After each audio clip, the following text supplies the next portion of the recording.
Official visits are here, and 4-star talent is rolling into Madison. We've got film, insider info, and just enough irrational confidence to believe Wisconsin's landing all of them. I'm Rajiv. He's Justin. Here we go.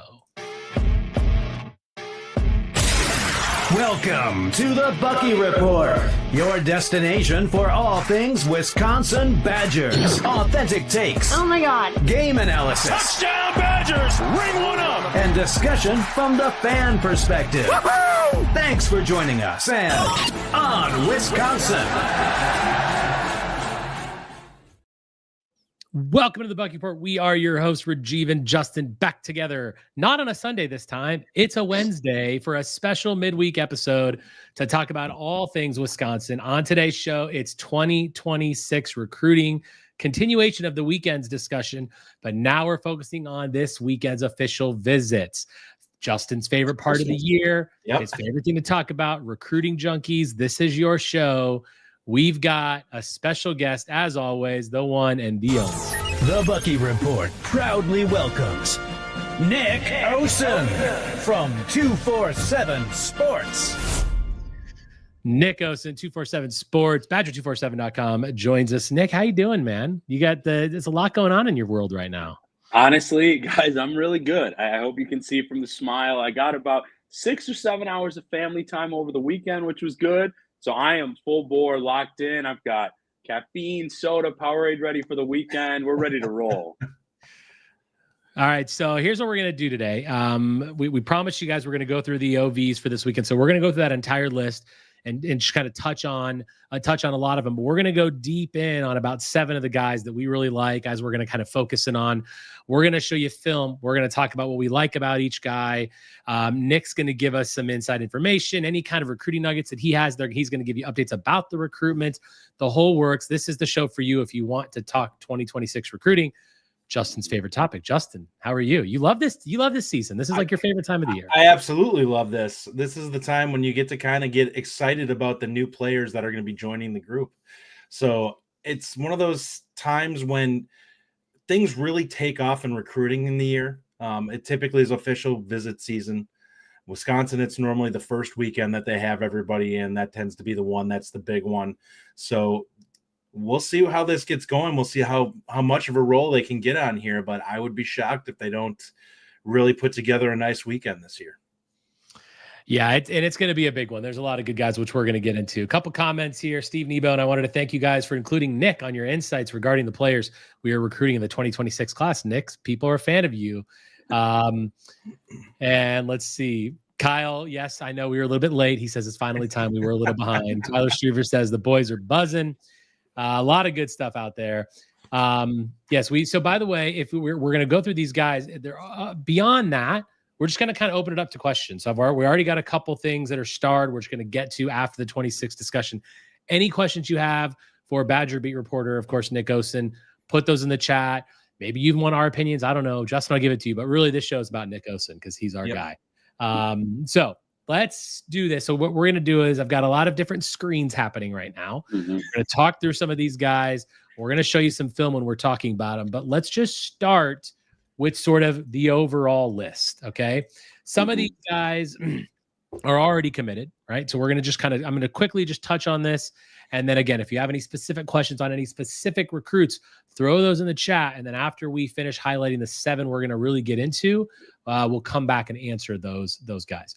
Okay, so Carsen Eloms, he's already a recruit. He's heading to Madison this weekend. By the way, this information is coming direct from the best source to get information, which is Badger247.com. Yes, it's behind the paywall, but it's very worth it. I've said this every time Nick's on the show. All of the work he puts in and his whole team is really worth it. Go check out in the camp and the boards. You can see the OV thread. He's got all the stuff on here. That's what I'm looking at right now, and I pull all my information from here. Tayshon Bardo, the wide receiver, is headed to Madison. Then we got Zachary Washington. We're going to get into him quite a bit tonight. Jackson Ford and Amari Latimer, both more guys we're going to get into tonight. Ryan Hopkins, he's already committed. We've already talked about him. Obviously, someone we're excited about. Jack Sievers, another one we're focusing in on tonight.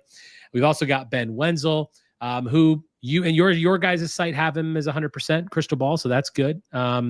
We've also got Arthur Scott, Jaden Pettit's one we're going to be going in on, the wide receiver out of Naples, Florida. Zachary Taylor, cornerback out of Texas. Nick Reddish, safety out of North Carolina. We will be talking about Nick Reddish. Djidjou Ba, I'm probably saying that name wrong. Correct me if I'm wrong, Nick, but I think it's Djidjou Ba. D2 Ba. Djidjou. Wow, I was He told me. I just got that last week. Amazing kid. He was very kind about it because I want to be accurate with that stuff. He said he also goes by DJ. Okay. Then I will call him DJ because there you go. DJ. D2 Ba. All right. We've also got Kamari, Blair, Jack Janda, and Mikail Blade. Mikail's we're going to talk about tonight. So, Nick, let me just start with you. List. Overall, it's a great list. Overall, we're going to talk about 7 of the guys. Of some of the other people on this list that we're not really going into, what are some interesting things you have or just anything you want to kind of bring up about this list? Any big picture, anything you want to talk about? Yeah, I'll say a couple things. Without getting into some of those names, like you mentioned, Rajiv, that we will dip into right off the bat, guys. Let's look at this list, and you guys especially. We talk a lot about recruiting outside of this. The staff in the recruiting department, flat out, I understand it's about landing the guys, but a lot of credit for garnering this list because, from my understanding, obviously a tougher year last year. I've heard that some of the other Big Ten schools and maybe some powerhouses were trying to nudge Wisconsin for visits this weekend for some of these players. Badgers were able to lock them in. So I think first and foremost, I'd like to say that. And then just a couple of the players that maybe we're not going as in-depth, Rajiv, I would say Zachary Taylor, Badgers like him as a safety, very likely. Jack Cooper is the lead there, even though he has crazy speed, of course, could play corner with some of that speed. He's a Texas kid. Kamari, Blair, AJ Blazik and the staff did a really good job to secure an OV. Volunteers will be a school to watch there with Tennessee. A couple other SEC visits lined up. Florida State's in the mix. But I think Wisconsin really does have a shot there. And then just out of some of those other guys, I think I want to mention Jack Janda. That's a player that's been really on the radar for a long time. He's got a few other OVs lined up. But from speaking with him, speaking with people closer, and just kind of reading the tea leaves a little bit, Badgers have a really good shot there. And that'll be a really interesting position I want to go in depth on because I think that guys are going to have to basically be fairly aggressive in terms of figuring out, okay, do I want to come to Wisconsin? Because obviously there's a lot of young talent in that room already, Justin. Yeah, I was going to say that it's going on the tight end room here for a moment. There's 2 coming in this week, and I believe 2 coming in next week. So this is going to be a game of musical chairs here real quick. These guys are going to have to decide if they want in. I think, I don't know how you feel about it. My personal perspective is it seems like Sievers and Janda are both guys who are very high on Wisconsin, as well as the staff high on them. So I wouldn't be shocked if we came out of this weekend and they have the tight end room locked up already. Like those 2 guys could both pop. It's by no means no insider information, just reading tea leaves with some of the way the tight end recruiting is going. Those 2 guys are both coming in at the same weekend for a reason. Mm-hmm. Full disclosure, there are a lot of predictions for Janda going to Michigan. Just predictions like that. That's always what that or Michigan State. That Michigan. I can add something there, Chief. Totally fair. I do think some of those are a little bit old. Yeah. I know that one guy, he picked it last summer. One of my colleagues does a great job, but now it's down to like 1, I think, because I haven't even heard the. Hey, this is your site, buddy. I'm just looking at good information here. I know. Michigan just locked down a big tight end prospect, didn't they? Yeah, yep. And they're still hosting, I think, Ian Premer. So, no, they won't be one to watch. I think it's Badgers, Spartans, Stanford Cardinal outside shot. Okay. All right. Okay. So we are going to start the discussion. I'm just going to pick the order because I'm just going to pick the order. And I'm going to start with my favorite guy in this class. Supposedly the guy that I've been talking about this guy for a while. It's Amari Latimer, the running back out of Tyrone, Georgia. 5'11", 209, composite 4-star. Visiting other schools this month as well. After us, he's going to Texas, Michigan, and Georgia. Texas looks to be a school that we might be competing with as well as the other ones, just because, again, these are just where the OVs are. We're the first one, though, right? So that's always a nice thing when you can get the guy first, and all of a sudden things kind of happen and we can potentially get there. While I load up the film for Amari Latimer, and then Justin and I are going to talk about that a little bit. Nick, tell us what you know and how the recruitment has been for Amari Latimer. Yeah, Reggie, great question. I mean, this has been interesting for him, man. I'll say first and foremost, and I can't wait to hear you guys discuss the film. I believe our rating needs to be increased for 247 for him. I don't think there's a question. You look at the offer list, that young man's a 4-star back. And, Mhm. at times it was hard to maybe like lock down some interviews and things like that. But I was always kind of checking in around the recruitment really throughout so far. And I always would kind of say on the boards, Justin, I know you remember because I think you'd react and we talk a little bit. Like I always said, the Badgers had absolutely a puncher's chance here Mhm. because, of course, the addition of his brother here would Yeah. help. But even back summer, early fall, like Spalding at the time for sure, head coach Luke Fickell, Zach Zilm, like the Badgers have handled this recruitment really, really strongly. RBU, I have quotes from him about that from before. So I think all those things resonate. Now, Reggie, that competition is no joke, obviously. I mean, they've got program success, some other really good programs, NIL money, those programs have plenty, but I like what the Badgers have done.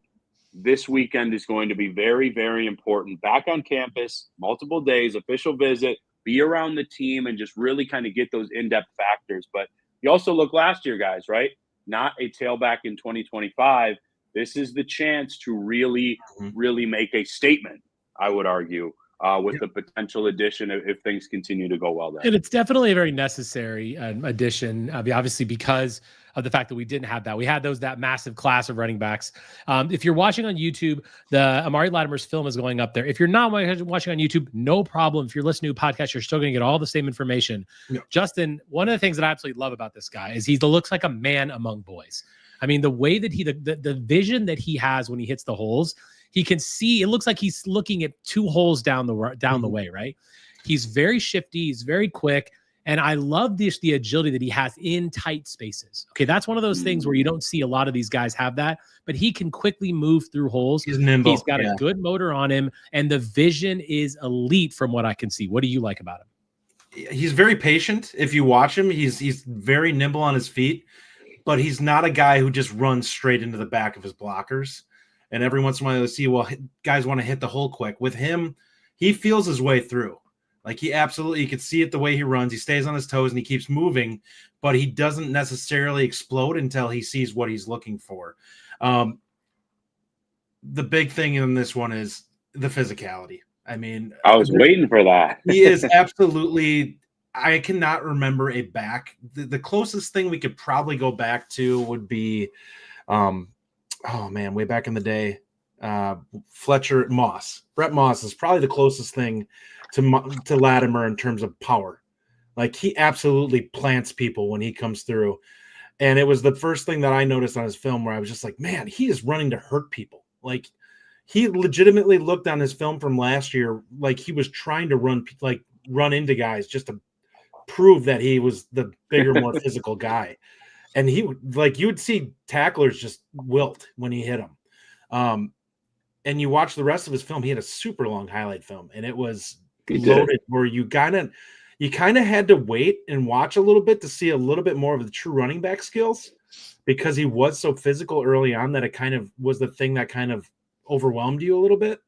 And then you can kind of see, oh, he's running away for some guys here. Oh, he's showing some really good vision in the hole. I put him absolutely on the same level as guys like Jones and Dupree. I think he's that type of back. I think he's a different style of back.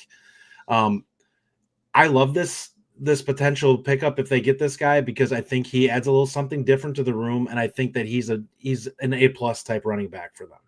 The physicality is there for sure. Sorry, Nick, I'll come back to you in a second. Like that's what I said in my first comment, a man among boys. Like he just looks like a different kind of an athlete.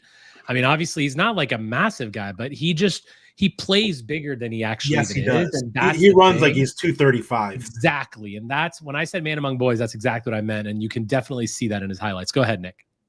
I was just going to say, guys, I love that breakdown. I mean, I've tried to kind of think of like potential NFL comps. That's never obviously to project just in terms of running styles. I was actually thinking, a little like, okay, with his patience, not running style, but patience, vision. I thought that he has similar elements there as a Le'Veon Bell. And then when he gets running, I can see that. I actually think of him as like the Lions running back, David Montgomery. because I think he's good at every little aspect. I'm not sure he has elite speed, but he has enough. Yeah. Vision, he kind of can seize where to track, breaking tackles. So just a little bit of what I thought. I do think he is a little bit taller than maybe was mentioned on the film, Rajiv. I don't know exactly what it had said, maybe 5'11", you mentioned. The sites are listed him at 5'11". Okay. Yeah, I believe he's taller, up to 6, not 6'6", but 6 foot and a half. You know what I mean? Like, that's 6.5 feet tall, but 6 feet, like half an inch, close to 6'1", about 215, 220. So absolutely a load for sure. So question on this, if they were to get him, I know they have Ryan Estrada coming in weekend 2. Is that one that they would still consider at this point, or is he somebody that, because they're very different backs? They're very different, and from my understanding, obviously you got to see how things will even play out this next week or so. But I think, look, injuries unfortunately happen in a running back room, of course, like as much as about any position. And there are different running styles, and Estrada's a 4-star guy too. Yeah. So I would think even if things would progress well with Latimer, like I still see that visit would likely happen with Estrada. Again, like really good back, but even more beatable competition, I would say there. So that one's gotten interesting. If I'm not mistaken, he has recent offers from Oklahoma and Alabama. He just set an OV to Bama, so we'll see kind of how that shakes out, because it's later for the Tide, so we'll see if all those guys make it. But, yeah, you're exactly right. This last 2.5 weeks for him has been very hot on the trail. The next guy we're going to get into is another one that's a man among boys, that's the theme so far today. And this is Jayden Pettit. Am I saying his name correctly? Pettit? Yeah, that's right. Jayden Pettit, 6'4", a $195 wide receiver, composite 4-star out of Naples, Florida. Other OVs in the month of June are Miami, North Carolina, and Oklahoma. Miami is looking to be our biggest competition. Obviously, anyone that's from Naples, you're always worried about the backyard thing, right? I mean, we've seen guys that we've struggled with there at Miami, obviously, but we'll see how that goes. And let me just throw this up. Is that correct? I believe that's the right one. So I've got a lot of different stuff being juggled here. Geez, who produced all this? Somebody was on their game tonight. I mean, let's go. Justin. I'll start with you, Justin. Tell me what you like about this amazing looking wide receiver. Well, it's flat out what I will say about him is simply this. This is not the type of wide receiver that Wisconsin ever gets touched. This is a guy that Ohio State, Georgia, he's that type of body and athleticism that Wisconsin normally just can't even get involved with. The 6'4" plays like it's legit 6'4". Like you could see that he's bigger than everybody else, but he's a very fluid and strong receiver. And what I mean by that is you see guys who are big and lanky, they don't always have the ability to kind of do create easy separation. Pettit can do that. He's a guy who's capable of creating that little bit of space simply by kind of shrugging a guy off because he's strong enough and a good enough, fluid enough athlete that he can create the easy catches and the easy room for himself to work that a lot of other guys can't. He's going to be an absolute problem in the college level, regardless where he goes. But yeah, Miami is another one of those schools that would have a guy like this for sure. So if Wisconsin gets this is a difference maker type wide receiver. Like this is a guy I cannot remember a player like this that we've ever had. I mean, obviously, you led that off by saying it correctly. This is the kind of the guy that like Ohio State gets, right? Yeah. That's my number one concern is that this is the kind of guy that Wisconsin generally doesn't pull. As far as his ability, it's clear. If you're watching on YouTube, he's an absolute load. Like he's just very, very tough to deal with.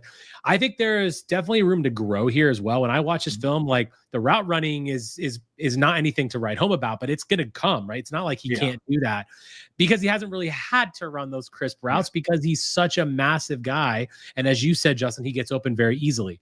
The 6'4" frame, you talk about a possession wide receiver. You talk about a guy that can move the sticks, that can be an outlet for a quarterback and can really be the number one guy on your team. This is that kind of a guy in Jayden Pettit. He runs pretty well too. Like he's probably a guy who I wouldn't be shocked if he's a mid 4.5. Yeah, I mean, for sure. But I think generally speaking, I think he's probably going to be used a bit more over the middle rather than like the long deep balls. But still, he can. Like, he's a very versatile wide receiver and really good adjustment to the ball in the air, very good hands, it looks like. And again, the route running, I think, will come with time. He's just overpowering a lot of the guys that he's playing with. Nick, give us some good news about this guy. This is a guy that a lot of us would love to see in Madison. Tell us what we need to know. Well, my friend, I mean, right off the bat, like I alluded to early, good news that he's even taken an official visit here, right? And I'm talking about the Badgers aren't usually this deep with some of the talents like this, like Justin said, just this type of receiver. I've only been here about 2 years, but like not the type of athleticism, physicality you often see. I think the staff and especially Jordan Reed, a ton of credit. I mean, I just wrote about it today, actually. I think Reed has the potential to take recruiting at this position up a notch. Now, for Jayden specifically, and I haven't heard for certain if it's Petit or Pettit. I've heard Pettit a little bit more. But, Rajiv, you're well up to date, of course, with those OVs. So Oklahoma's a new one. Florida was in the mix, but I believe Oklahoma took their spot. North Carolina, I wouldn't overlook. I have heard that he liked some of the staff there, and it was, like, important for him to get out there. And then, obviously, Miami – similar reasons, but like, I'll be honest, guys, I've talked around the network. I'm not making a crystal ball or anything. I mean, your readers and listeners are really smart. They don't kind of take clickbait and things, but right now, I don't believe anybody has recruited this young man as well as Coach Reed, Pat Lambert, Zach Zilm, Luke Fickell. Like, he loves this staff. There's a reason he made it twice this spring. There's a clear-cut role. I think he saw that offense in the spring, obviously. And to me, this one is just intriguing because it's like, is Wisconsin going to get themselves into a great spot this weekend? I think so. Is this young man still going to want to take other visits? That's what I'm intrigued about because obviously some of these schools have, deep pockets and things of that nature. But I think when you're talking about connections, clear-cut role, like academics, relationships, all that stuff, and the chance to even maybe shift the narrative a little bit in terms of that outside wide out or wherever you want to put him. Guys, that's my positive right there, Rajiv. I'm not forecasting it, but I don't believe any other school as we sit here today on Wednesday is higher than the Badgers right now. Love to hear that. And Nick Flahive. Nick, I really need you to tell me how to say your last name. Is it Flahive? You're on here a lot. Thank you for all this commenting, but I just want to say your name right. Nick says, wait, how do we have an OV with this guy like this? He looks like a high 4-star. I think you said it right, Jordan Reed. I mean, that's why we have a visit. Nick needs to get on 247 because we've been Reed is a dude for 5 months. Reed is a dude. Reed is an absolute. He's a killer as a recruiter, and you could see simply by the types of receivers that Wisconsin's in on this cycle.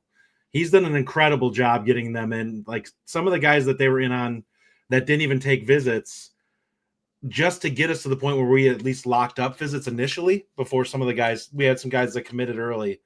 Was it Nasir? Who was Scott. The one? Yeah, Scott, right? Nayland Scott, I think. Yeah. Yes. Yeah. Yep. A couple of guys that one went to ASU, but he's gotten a lot of 4-star talent that he's gotten us in on. I do think that he's going to give us some opportunities we're not used to in that receiver room. I think he's getting one of these two for sure. And we'll get into the other one, who's one of my favorites. Who is going to be the next one that we talk about. Yes. I see you trying to dictate the order, Nick. I see what you're doing here. You're the man. Okay, so let me just pull up this man's film here. Here it is. Where is it? There it is.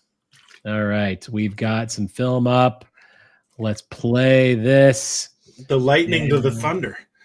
That's right. That's right. Okay, so Zachary Washington, 6'2", 183-pound wide receiver, composite 3-star out of Wheaton, Illinois. Other OVs coming are West Virginia and Michigan State. Michigan State appears to be the one that we're battling the most with. Nick, correct me if I'm wrong. They're deep in there, yep. Yeah, Miami of Ohio is another one that's got some potential looks as well. All right, so let's start with you, Justin, on the film. I have some things to say about this guy's film, so I'm going to let you. We already talked this once before. I'm going to let you talk first, though. Give me your opinion of what you see here. Well, and I'm gonna rate him as an athlete for the most part, because he is a work in progress as a receiver, but explosive.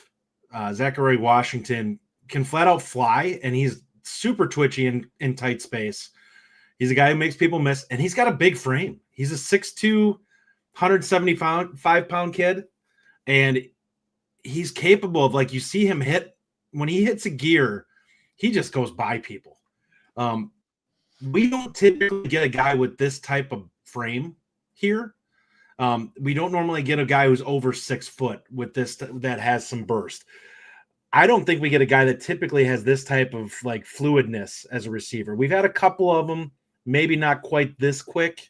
Aberderis is one of those guys that was super fluid when you'd watch him move.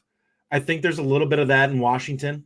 I think he has the capability of being a bigger, stronger version of that. I think he can be legitimately a stud receiver here. Like, this is a guy who could turn into a number one. So when I watch Zachary Washington's film, first of all, I like it. I agree with you. I think he's got a lot of upside. It's a lot of raw physical tools. Yep. That's the way. The number one thing when I look at this, I'm like, he's got absolute raw physical tools. He's very quick.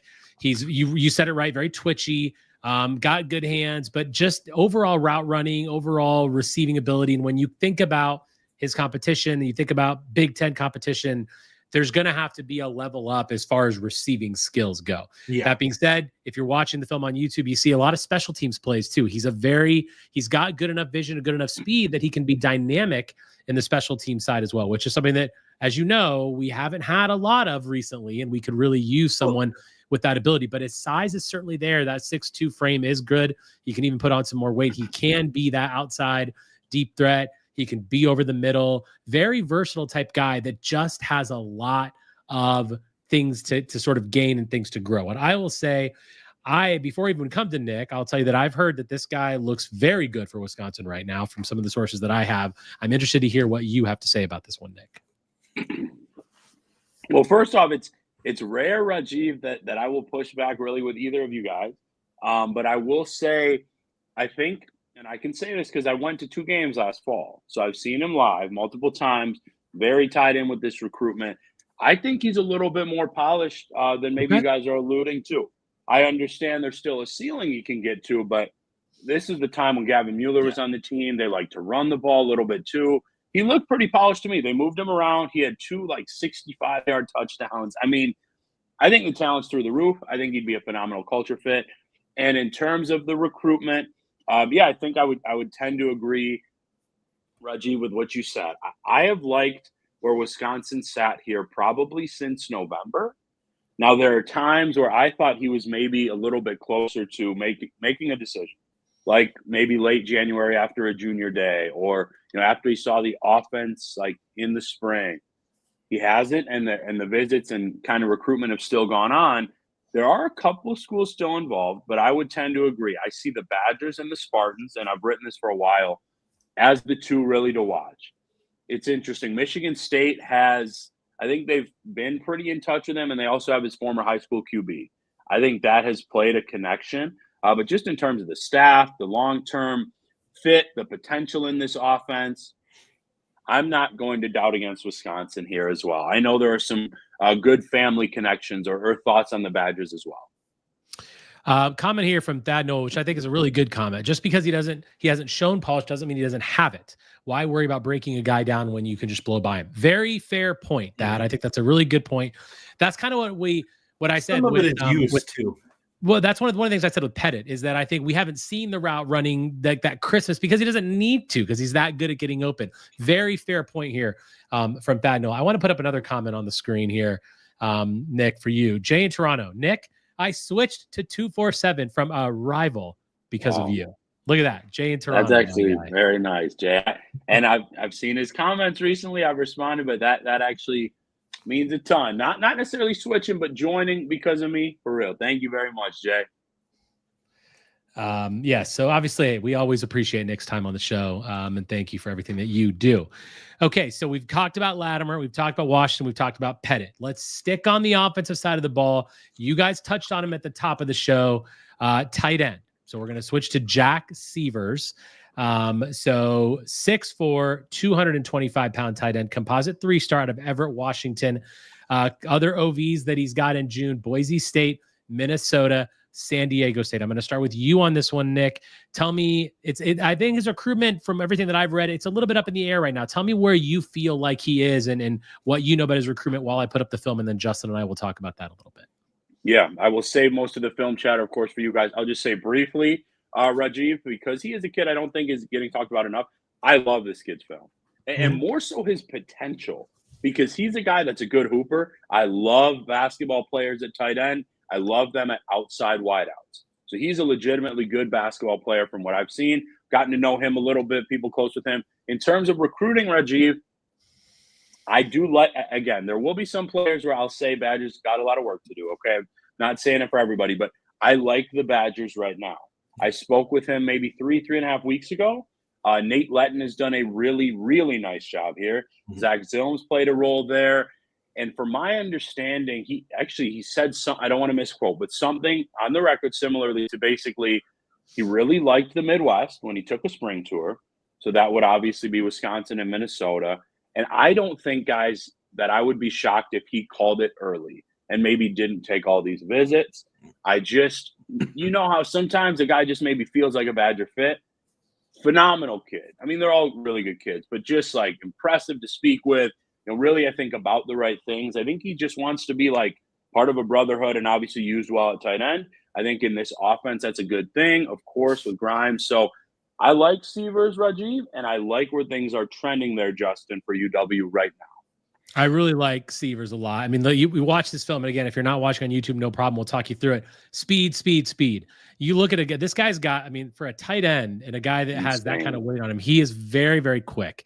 Adjusts really well to the ball. And you know what I'd say, Justin? He's a football player, man. This guy, you see a lot of he's got DN film. He's got defensive line film. Like, this guy is a gamer. He's a very athletic tight end that's got a lot of quickness, good solid routes, really good hands, and kind of like that breakaway tight end ability, but he's very versatile. He's a football player. I love guys that are athletic, that play the game and play both ways. And when you can show film both ways, I always think that's a really nice thing, right? That's just, it shows you how versatile the guy is as an athlete.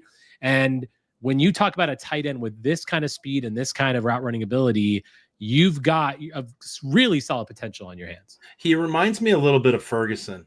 And not high school Ferguson, but he reminds me of the way he moves, because he's bigger than Ferguson was when Ferguson was in high school, where he was basically a wide receiver. He's about 220, 225, I believe, right now. And 225, yeah. And Ferguson was only like 205. But you can kind of see it, just like the way he moves. Like even now, they're kind of similar. I wouldn't say that the athletic profile is like top tier. But I do think he can do everything that Ferguson did, which is he can stretch the seam a little bit. He's capable of working kind of in that intermediate spot and really doing some things well. Is he going to be an H-back, or is he going to be an inline? Do you know? Oh, Justin, I think he can do either. I think he can too. I really do. I was just curious, I think that will staff is designated guys at all. Yeah, not yet. I think, like, more specifically, that'll kind of come down to numbers. You know, like, do they take another? What's the body type? But you know how guys like. You've got a class every year that basically there are 2 or 3 guys. Like last year, I remember Amari Washington was one of my guys, Cooper Catalano, where maybe they're not the 4 high 3 stars, but like you just think they're going to crush it. You know, Washington's one of those guys for me this year. Sievers, we'll see, but he's a kid wherever he goes. I think he'll find success. Really impressive. He looks like a football player. Like, I like the way he moves on the 100%. Field. He's a football player. That's the first thing I saw when I watched film. I like that, Reggie. He's a football player, man. Like, when you see that, when you look at the guy playing DN and getting sacks, and then also being able to run down the field as a tight end, whether it takes the ball in the backfield or he's firing down the seam, like the guy is outrunning corners. Like, and I would say, and to your athleticism comment, Justin, I would say he's a plus athlete. I mean, he's a plus athlete, and I think that's what you can. That's what you want out of that position. And you know, I'm never going to complain about a guy being a plus athlete there. So yeah, there's a lot to like there. And remind me. So I'm sorry, I was getting film up, Nick, when you were telling this. You're feeling good about Sievers, yes? I am. I would say I feel really good about the tight end group this weekend, like Justin said. In my little picks that I did, just kind of in depth preview, and I'm going to do an extra bonus one with Alan True Friday. I think I feel a touch better with Sievers right now, just because I just wouldn't be as shocked, Rajiv, if he called it earlier rather than maybe Janda wanting to see a couple more places. But again, if you ask me right now, I think the Badgers might lead for both, at least top two. So, okay, for sure. Yeah. All right, let me. I would agree with that. I actually think Wisconsin's it feels like they're in a good spot with both of them, just by the way things that have been said and what's kind of been put out there. And plus, Letton has low key been a monster on the trail this last few years. Like we don't get to see it as much with like Rob Booker now, obviously with his injury, but like Booker, Steck, Bork, staff loves Davis. At least one of these guys, like Lance Mason. He did help get Koziel at the time. So like I think this room it's got some young pieces. Yeah, I really like what Nate Len's doing. I think that's really key. All right, let's move to the defensive side of the ball. We're going to start with a guy named Jackson Samuels Ford, 6'4", 240-pound edge, composite 4-star, one of the few 4-stars we've got coming in this weekend out of Melbourne, Pennsylvania. Other visits he's got going on: Penn State, Ohio State, Michigan, Kentucky. Penn State appears to be the one we're most battle with potentially. Nick, it looks like that's kind of what it is, but I'll let you touch on that in a minute. I'm gonna bring up his film. Justin, I'm gonna start this. All right, Justin, tell me what you like about Jackson Ford. Yeah, he fits the physicality and frame that appears to be the new edge that Wisconsin's looking for. I think he's going to be a guy who's going to be in that 255-ish type range by the time all's said and done.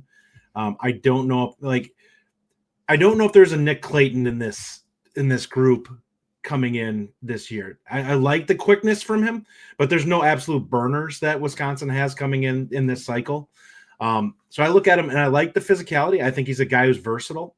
I think he has some good pass rush to him, but I also think he's capable of a guy who can be capable of holding the edge a little bit. So he's going to be a little bit more well-rounded than some of the other guys that we've brought in recent cycles, but I like him.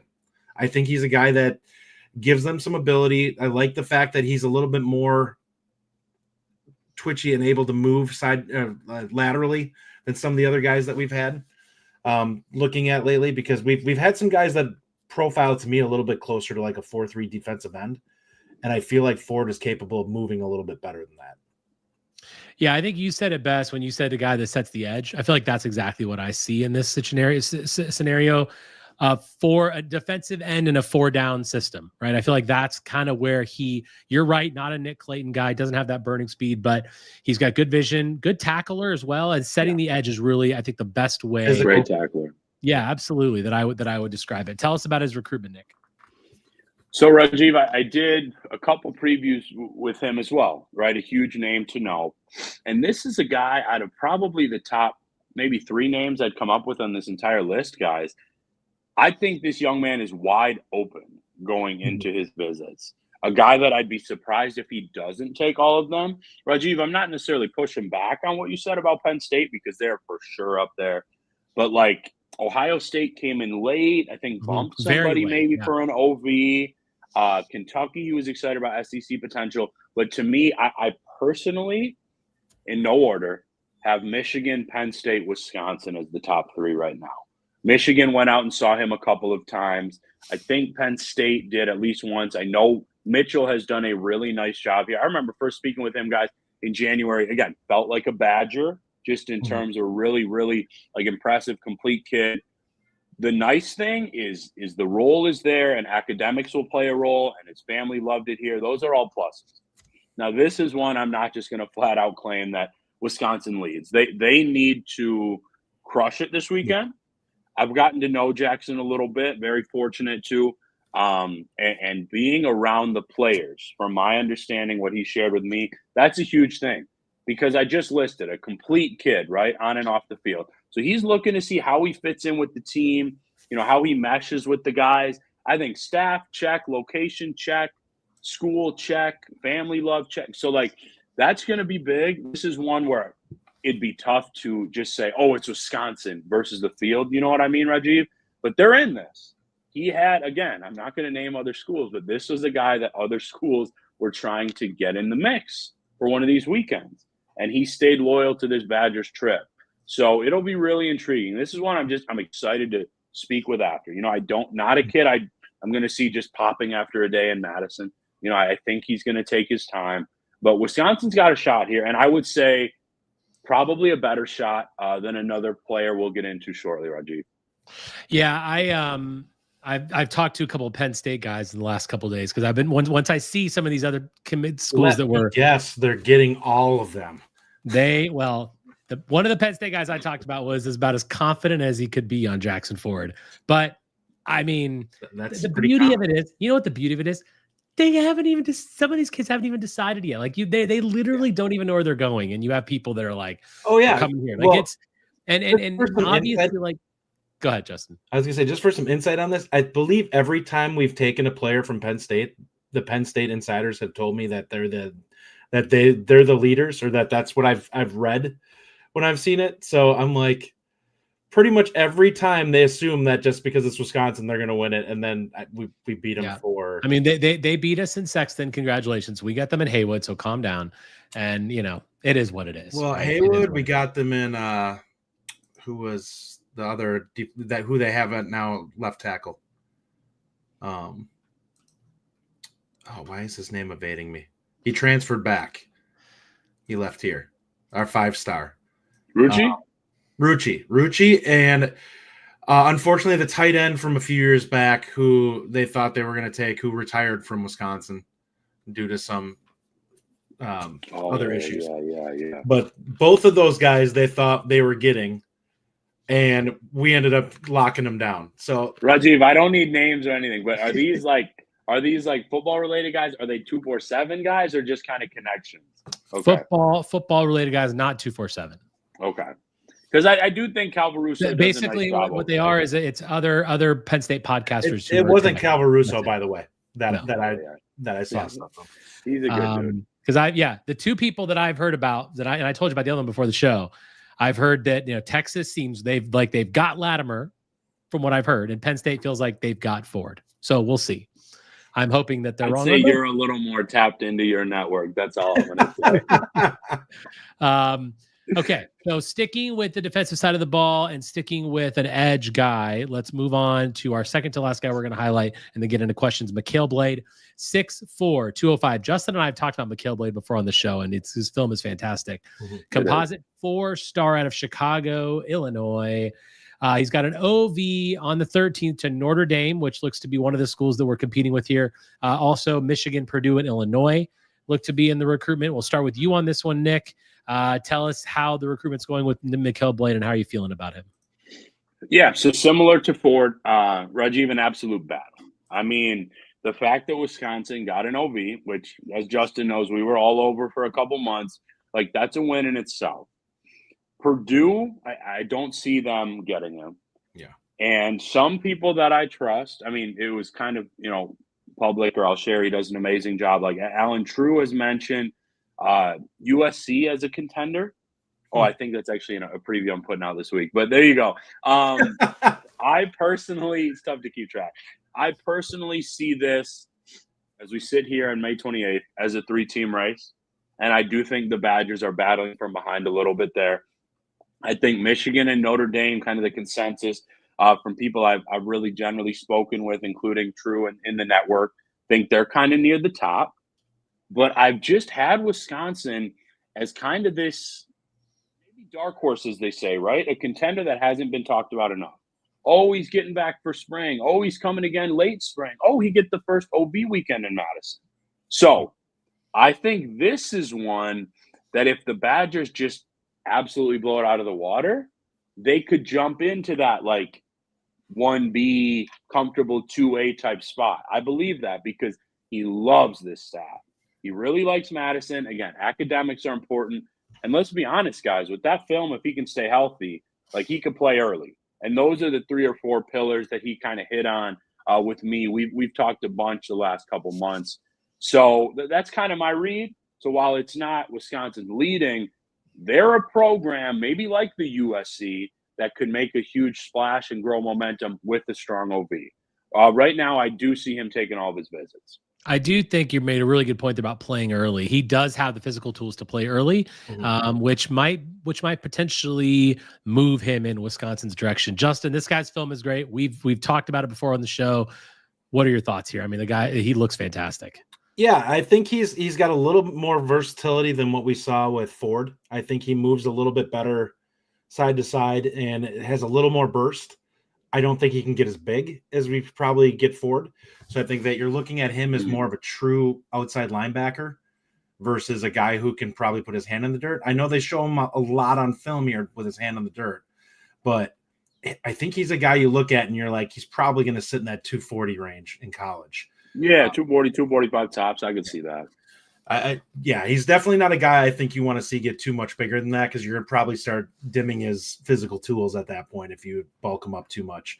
But like the frame, like how he moves, I think he's a guy who's very versatile. Again, I think he can set the edge as a 240-pound outside backer, and I think that he's capable of being a quality pass rusher. It's a big deal. It is a big deal for them to get a guy like this in, because he's kind of been one of those that it's kind of like you've seen the movie Rounders, just hanging around. Yeah. I mean, guys, hanging around. His offer list is got the alligator blood.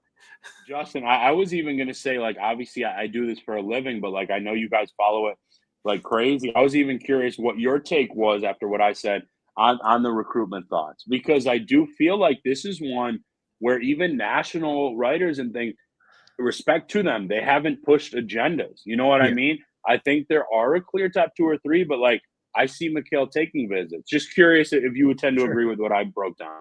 Yeah, I think you look at some of these guys, when they have a ton of options, unless they feel strongly about a certain school, most of them are going to see what's available to them. And by all means, they have every right to do that, to see which is the best situation for them. My gut on all of them is simply Wisconsin's going to have a really good opportunity to prove themselves. It really will come down to what they value in the recruitment. I don't think any of the options that, you look at it, guys like him and Ford are going to have available to them are going to be a miss. Like, you're not going to be unhappy with any of them if you pick them. Wisconsin just has to be the one that can prove themselves a little bit more than the other guys. He doesn't feel like a money guy to me. Like, I don't know where you're. I don't see feel like an Ford NIL or kid at all. Blade. Yeah.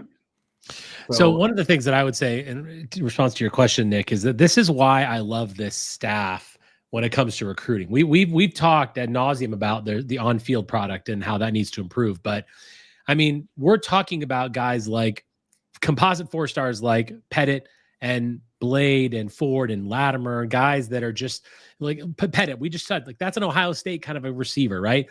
But we're talking about him here because of the staff and what they've done. And you've written about it, and you've talked about it on this show many times. Building relationships is something this staff does really well. And that is why I feel like we're even in these things. The fact that we're even talking about these guys. I mean, some of them are coming for their first OVs are coming to Madison. That's fantastic. That's a huge advantage for us. And that's the relationship that we have built. And I think that, and I'm going to put this comment up here from Will Hanna, forget ratings for a second and just look at the uptick in athletic ability on these recruits under Fickell. And that is why I give him at least four full years.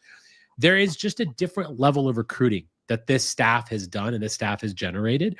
And that is exactly why I'm excited about it. And why, to your question, we do have a chance with Mikail Blade. Yes, I mean, Notre Dame is a sexy place to go to school for sure.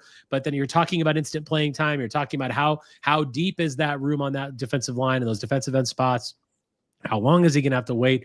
Can he come here and make an impact? Because in this sport now, and the sport's changing rapidly, literally every day there's new news in this sport. And there was more today. And I think that when you have some people, these guys want to see the field right away, because if they can see the field right away, they can make money their sophomore year. If they don't see the field their freshman year, then they can't demand that NIL dollars that they can demand if they see the field. So I do think that plays into it. And I think that's going to play into a lot of these guys' heads, because let's face it. I mean, not you. Now you said Blade's not a money guy. I agree. But I think in general, people are going to chase that, and they're going to chase the opportunities to make that happen. I'll just add real quick for Ford. I kind of said what he's told me is the decider, and he said the same to Brian Doan. So I absolutely trust it. Just kind of simply feel right, comfort around the team and players. Blade has talked a lot about relationships and development. Mm-hmm. So I do think Wisconsin has obviously a chance with both. I think I lean a little bit better with Ford just because I think he's like wide open, where there have been a couple perceived leaders at times for Blade, but like they're in this for both of them, guys. Mm-hmm. Yeah, out of curiosity, have you heard anything about the boards for Michigan and Notre Dame, and just whether these guys are absolute takes, or are they top of board guys for both schools? I've heard more on Blade, and I know that he's a top of the line for sure take. Okay. For ND, I haven't heard as much for Mish there. Ford, I know is a take at several of those. Mm-hmm. Yeah, I'm like 90% sure at Michigan, but yeah. I mean, these are legit, like you said, composite Rajiv, which is absolutely accurate, but like also on, just simply 247. I want to say they're both top 247 guys too. So like, yeah, big time force. All right, last one we're going to get into is Nick Reddish, 5'11", 185 pounds, safety, composite 3-star out of Charlotte, North Carolina. OVs in June after us, Notre Dame, North Carolina, Virginia Tech. I think you might have some updates on that one, Nick, potentially. But Notre Dame looks to be one of the schools that we are looking. It's going to be our biggest competition at this point. Notre Dame's on a lot of these lists, by the way. We're competing with Notre Dame on several of our recruits, which I don't necessarily love. But nonetheless, like I said, there are still advantages there. Justin, we'll start with you here. Give us your take on Nick Reddish. Yeah, I think you see a kid that can really run. I think he's, once again, a kid that has high-end athleticism on the back end that we are really trying to get into that safety room. One of the biggest things that this staff I've noticed since they've come in is that you see a huge jump in the level of speed that they're trying to inject into the safety room. Every guy that we've been taking the last few cycles has been a top tier guy. We saw Messiah Tilson, who came in earlier this year, another guy who's like in the 10-6 range for the 100. So one thing you could take away is they're going to be guys that are really going to be able to run on the back end and can really cover ground. And Reddish is another one of those guys, and they are absolutely.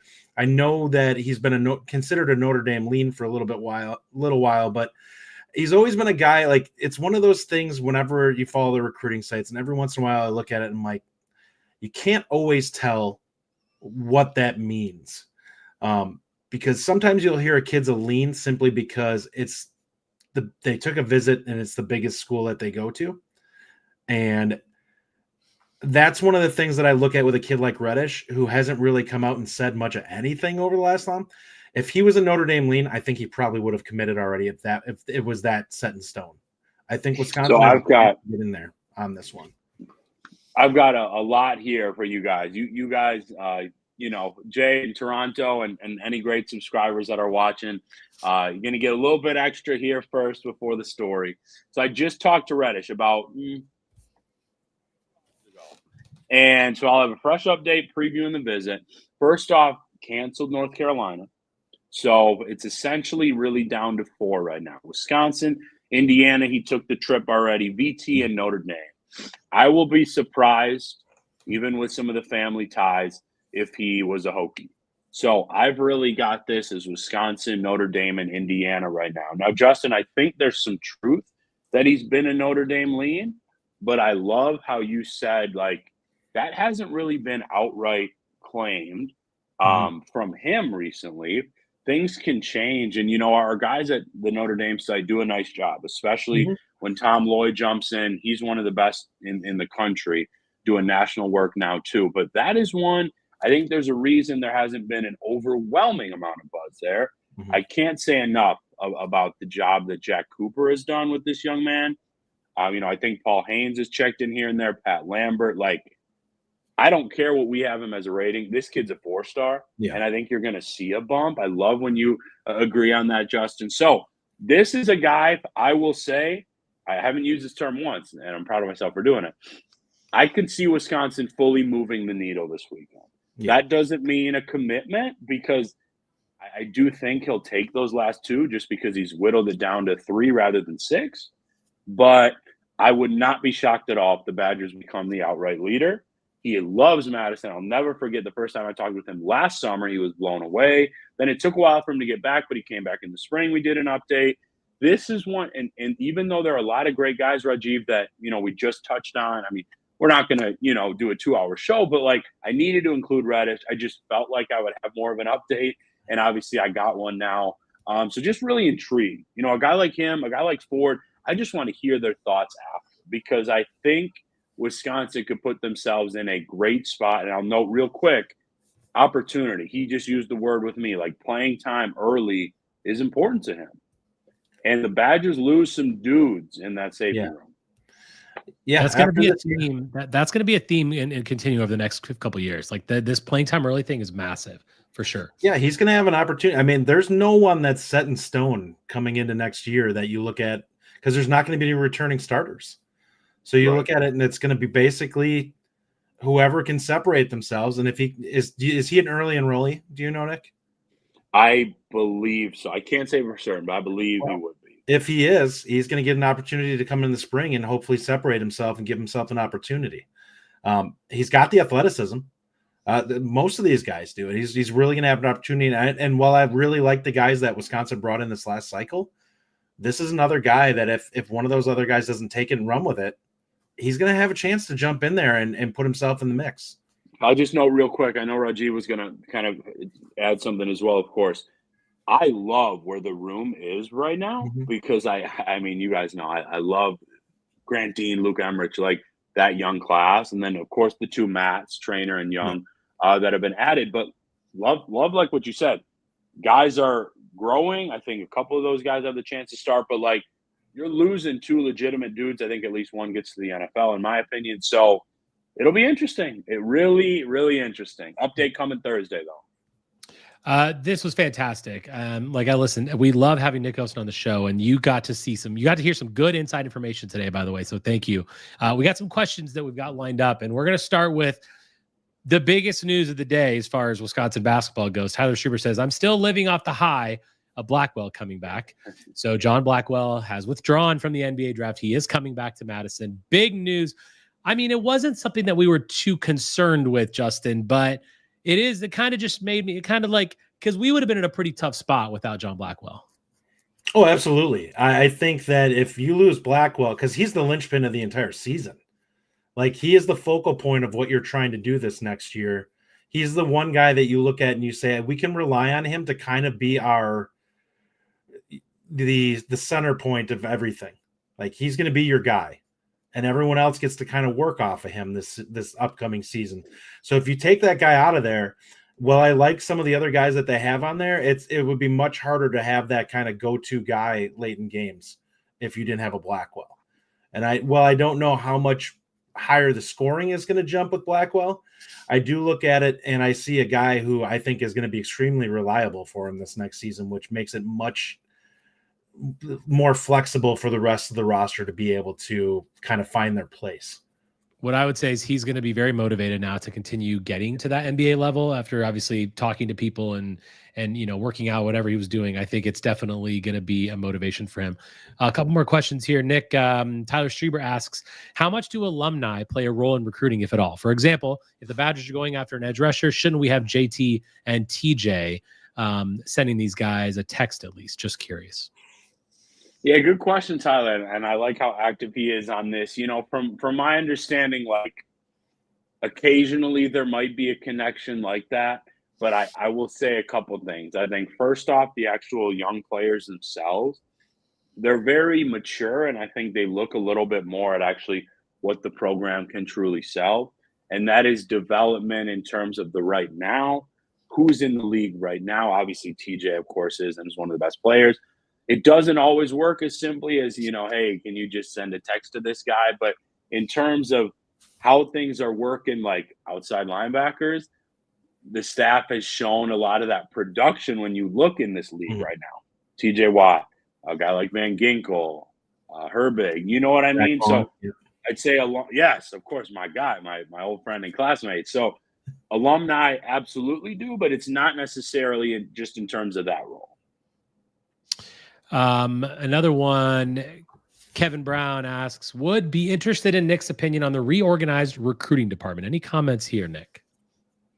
Kevin, my guy. So we're talking about just like the main group of football. Yeah, I would say honestly, it's in a really, really good spot. I know that a lot of people, I think we talked like right after this happened.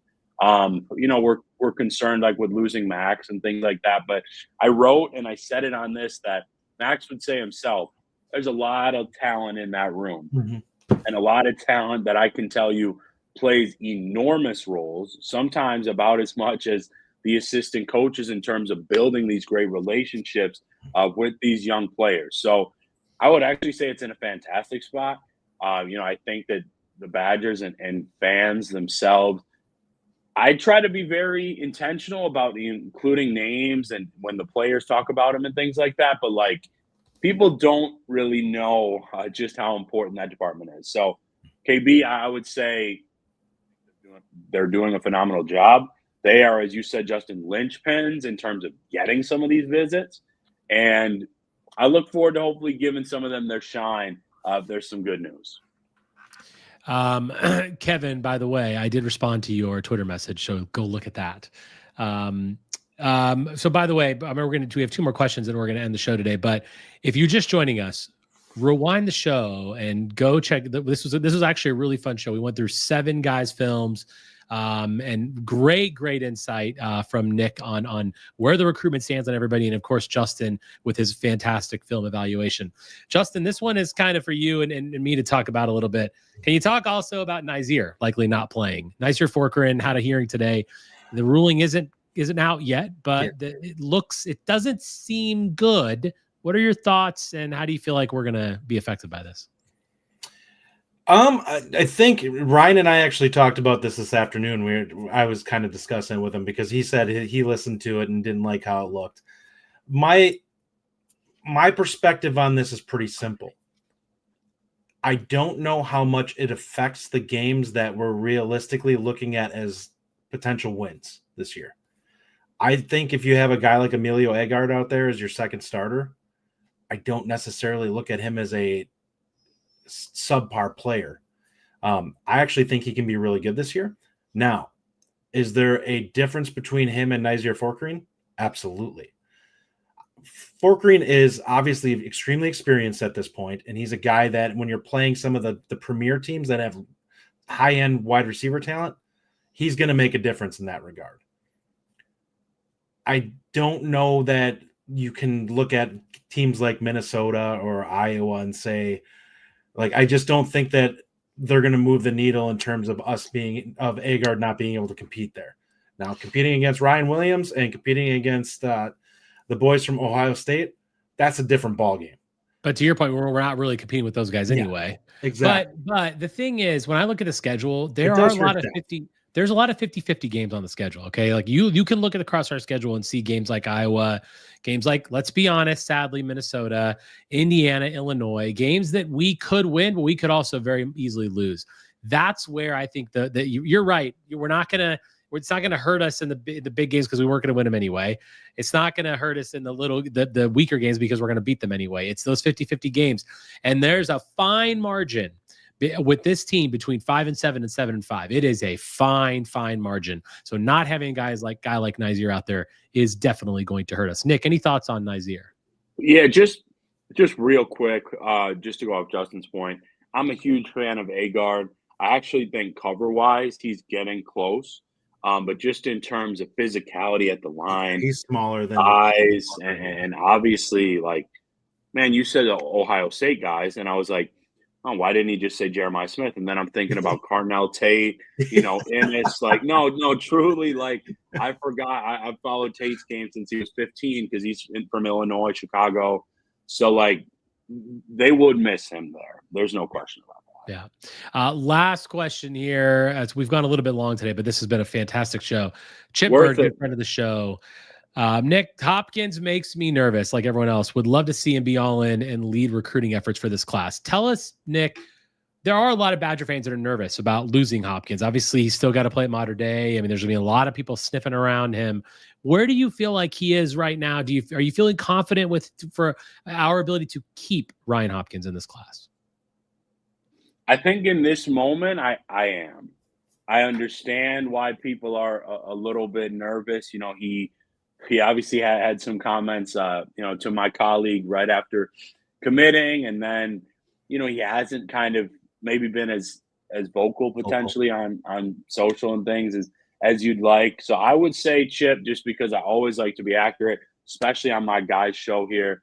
I will have a better, more clear-cut answer, I think, probably by midsummer, just to kind of hear, you know, how active he was at these weekends and things of that nature. But right now, I do believe in this moment that he ends up in Madison. Justin, any thoughts on Hopkins? You feeling good about it? The big thing for me is vocal. You look at it from a recruiting standpoint. When it comes to quarterbacks, you always look at them. You want them to be the guy who's leading the class in terms of the recruiting efforts. Tayshon Bardo has done an excellent job at that from his perspective. He's awesome, man. But he's awesome. I would love to see Hopkins dive into this and really try to push the class. And it concerns me about where his head is at when I don't see that. It doesn't mean anything. I don't want to say that I know something that I don't, but I feel like if you're really bought in, you tend to go out there and sell. And that's where my concern lies with it is how really locked in is he in his own head. That is the part that I just don't know. I think that I'd love to have him in the class, but I'd also like to have him show out and prove that he wants to lead this team. Fair enough. We will leave it there. What a great show, gentlemen. Can I add fantastic. Yeah, of course, Nick. I just wanted to say this was one of the most fun shows. Well worth the time this week, guys. And for those that do watch, you know, there are many more important things in the world than, you know, staying up on my recruiting coverage. But I will say, these next couple weeks, I think, are going to be a lot of fun for Badger fans. Mm-hmm. There's $25 right now for a full year, and the coverage is going to be especially fun this weekend. That's a good deal. Yeah, listen, we've always talked about the Badger247.com is the best place to get the news. Nick Osen, fantastic beat writer for the Badgers. There always is great giving us his time and coming on the show. And it was great. If you're just joining us, rewind this show. You're going to like it. We went through 7 guys' films, talked a lot about recruitment, upcoming OVs. And this is just the start, by the way, of OV season. Justin and I are going to be diving into this a lot on our regular weekend shows on the Bucky Report. But thank you again for joining us. Really, really great show. Thanks, Nick Osen, for your time. And as always, on Wisconsin. On Wisconsin. Thank you for listening. If you enjoy the show, subscribe to our YouTube channel at The Bucky Report or The Bucky Report Podcast from wherever you get your content. Until next time, on Wisconsin.